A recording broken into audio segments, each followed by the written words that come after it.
Inter Venezia 5-1, l'Inter vince agevolmente, passeggia sul Venezia e vola ai quarti di finale di Coppa Italia dove affronterà una tra Roma e Torino, l'avversario la scopriremo solo nelle prossime settimane. Una vittoria molto agevole per l'Inter, una partita che riempie il serbatoio della fiducia e dell'autostima per i nerazzurri e soprattutto per molti giocatori che erano sotto la lente di ingrandimento. Certo che è una sfida poco probante secondo me, il livello piuttosto modesto di un Venezia che oltre ad essere una squadra di Serie B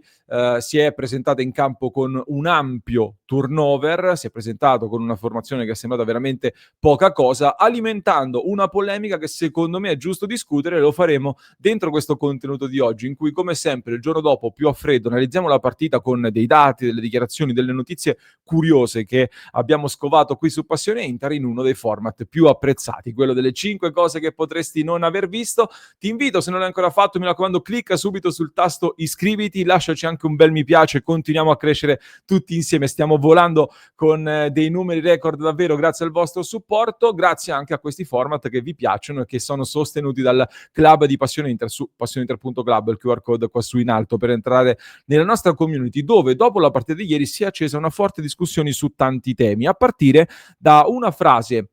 di Christian Chivu nel post partita che è la prima cosa che voglio sottoporvi in questa gara ed è una frase che riguarda Davide Frattesi che per me ieri ha fatto una buona partita, qualcuno addirittura me lo ha segnalato tra i migliori in campo o addirittura migliore in campo, ecco per me migliore in campo Marcos Thuram e poi anche Diouf che ci ha scaldato parecchio e ne riparleremo tra poco. Frattesi ha fatto bene, 2 assist, è stato protagonista con la prima vera grande occasione di questa partita con degli ottimi movimenti in area di rigore anche se non è riuscito a calciare bene pulito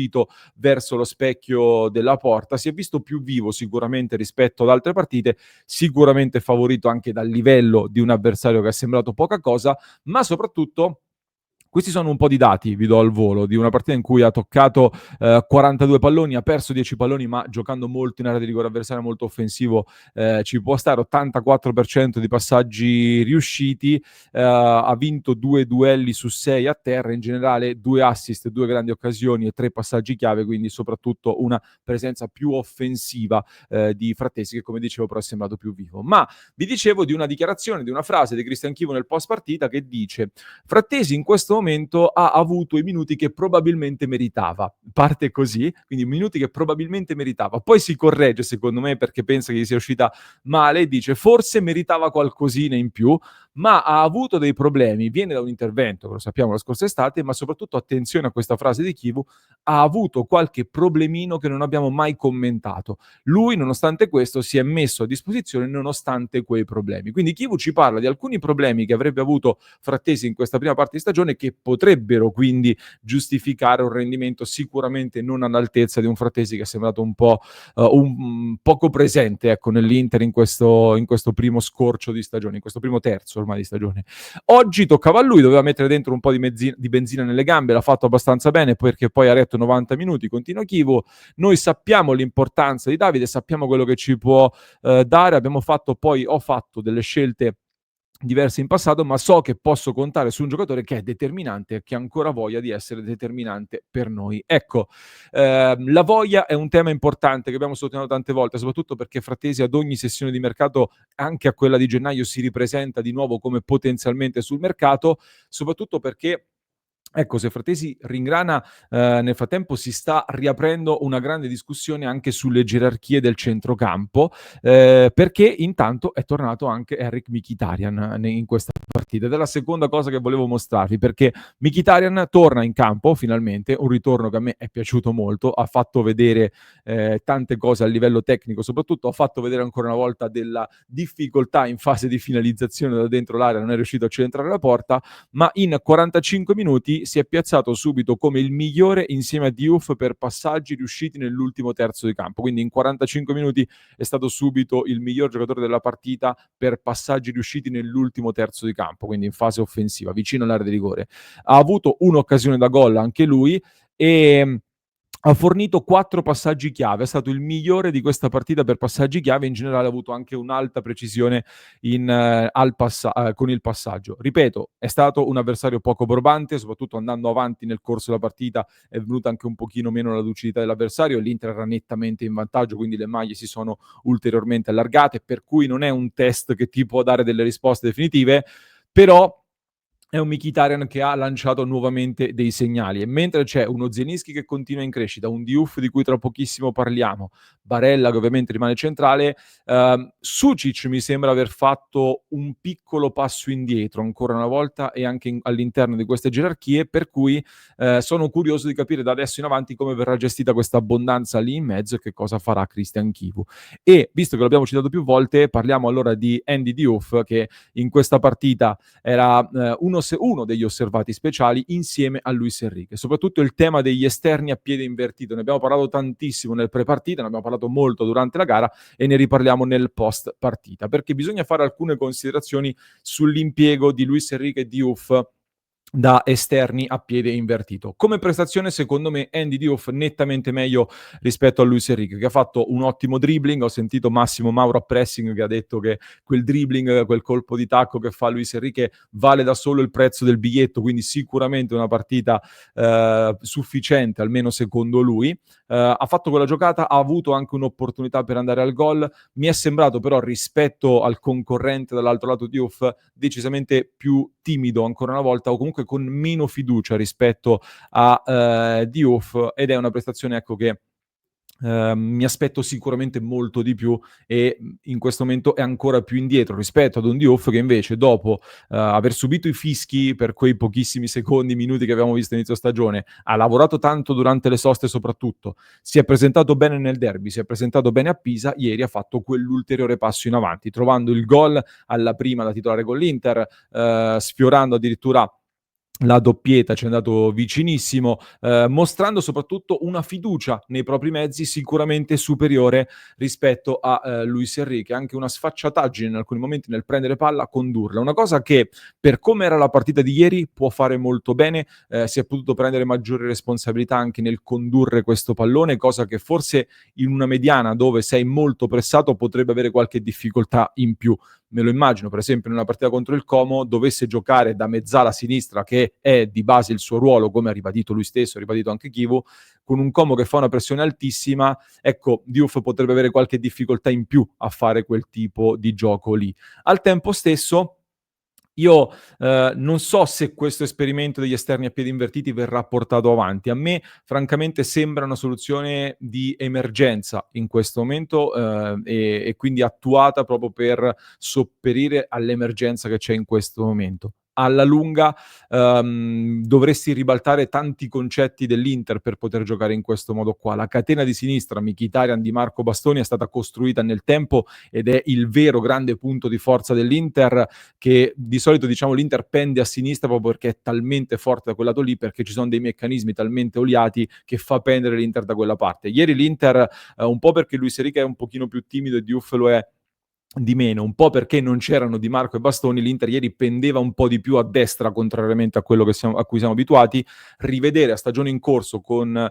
due giocatori che fino a pochi giorni fa erano oggetti misteriosi, oggi invece potrebbero essere lanciati in questo modo, mi sembra uno scenario molto ottimistico. Può essere una soluzione in più da provare in determinati contesti, contro degli avversari chiusi, per esempio, che puoi scardinare in questo modo qua. Per il momento, per me, ditemi che ne pensate, resta una soluzione di emergenza che però potremo rivedere già subito, perché adesso Como e Liverpool contro avversari di alto livello, contro laterali mancini di alto livello come Kerkes, come Alberto Moreno, come Alex Valle nel Como soprattutto, ecco, l'Inter affronterà due squadre che fanno anche un'alta pressione, soprattutto il Como, sfide di livello molto più alto. Dumfries ha ribadito e ha detto l'altra sera al Gran Galà del Calcio che starà fermo 2 o 3 settimane. Darmian è scomparso nel sottosopra di Stranger Things, scherzavamo un po' ieri nel club, ma comunque in questo momento non si vede.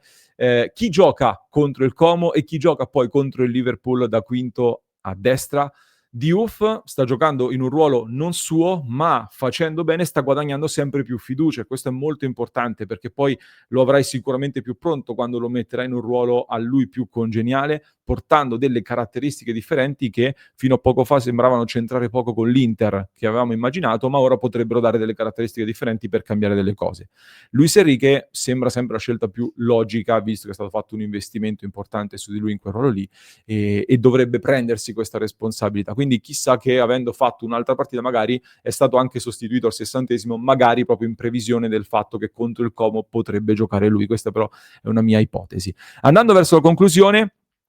giusto esaltare Pio Esposito, bisognerebbe parlare anche di Bonni, bisognerebbe parlare anche dei giovani che sono entrati come Cocchi, Spinacci, che ha fatto delle cose che mi hanno intrigato parecchio. Mi è piaciuto anche Bovo, così come era entrato bene in Libia, però voglio parlare di Pio Esposito, perché Pio Esposito segna il suo primo gol con la maglia dell'Inter a San Siro, ci aveva segnato a San Siro ma in nazionale, questa volta con la maglia dell'Inter, ed è il primo giocatore dell'Inter ad aver segnato almeno un gol in 4 competizioni diverse in questa stagione, come ci ricorda il portale Opta. Una marcatura in Serie A, una in Champions League, Coppa Italia, Mondiale per club, eppure in nazionale ha segnato Pio Esposito, che poi è stata molto bella l'immagine, che non so se avete visto, dei vari Sommer, Akanji, Thuram e tutta la panchina, o quasi tutta la panchina,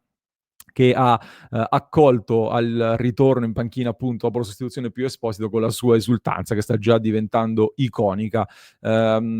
È un giocatore, Pio Esposito, che sta dimostrando di saper segnare, di saper fare assist, ma soprattutto di lavorare tanto, e questo secondo me è la notizia più importante, al di là di tutti i rosiconi delle altre squadre che cercano di affossarlo. Per concludere, avrei voluto lanciare una provocazione come ultimo punto, parlando di Valentin Carboni, perché tra le varie cose che non si stanno vedendo, forse non avrete visto Valentin Carboni che finalmente si è rivisto con il Genoa, invece. Quindi la provocazione qual era? Che allora, con Vieira purtroppo le cose sono andate male, Vieira si è accartocciato su un Genoa ultra difensivo e Carboni ha finito subito nel dimenticatoio. Con De Rossi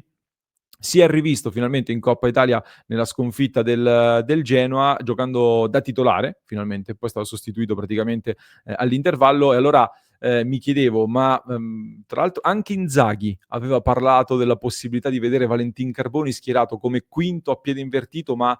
non alla Dumfries, chiaramente, non il quinto classico a tutta fascia, ma in alcuni contesti giocando molto alto a destra sarebbe potuto rientrare sul mancino. Per cui, visto che è un vivaio dell'Inter, che ti potrebbe dare qualcosa di diverso a livello di caratteristiche, sia come quinto che eventuale attaccante aggiunto, se non deve giocare al Genoa, tanto vale che me lo riporto alla base. Non occupa slot nelle liste, questa era la provocazione. Ma vi vorrei lasciare, anziché con questo tema, più con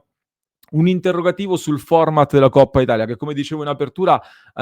se ne parla da anni, lo sappiamo bene, ma ha sollevato di nuovo una grande polemica. Perché? Gli ascolti dicono che la Coppa Italia va bene così, perché praticamente vanno avanti sempre le big di fatto, e gli ascolti premiano le big che hanno un pubblico maggiore, e quindi la Coppa Italia ci si accontenta di questo format dove fino ad un certo punto giocano sempre le seconde linee e gli esiti sono abbastanza scontati. Però mi chiedo, ha senso davvero portare avanti una coppa di questo tipo con questo formato qua? Ha senso vedere tutto questo turnover delle squadre in maniera così estrema? Soprattutto ha senso per alcune squadre che potrebbero avere nella Coppa Italia l'unico spiraglio di gloria della loro stagione, e invece si presentano di nuovo in Coppa Italia. Squadre che magari il Venezia era l'unico club di Serie B ancora in corsa, capisco che è molto concentrato sull'obiettivo di tornare in Serie A, però ti puoi affacciare come una grande sorpresa e prenderti un palcoscenico importante. Certo che giocare sempre la più debole, tra virgolette, in trasferta sicuramente non la favorisce, e questo è un altro tema ancora. Ma squadre che lottano attorno al 10° posto in Serie A, che ne so, vabbè, il Bologna ormai lotta molto più in alto, però quelle squadre che sono lì a metà classifica, un Udinese per esempio, o un Torino che fa sempre queste stagioni nel limbo qua, perché non si concentrano di più sulla Coppa Italia e ci puntano magari come grande obiettivo, e potrebbe dare spazio a sorprese più grandi. Negli ultimi anni qualche piccola sorpresa c'è stata, ma niente di clamoroso. Ecco, bisogna, secondo me,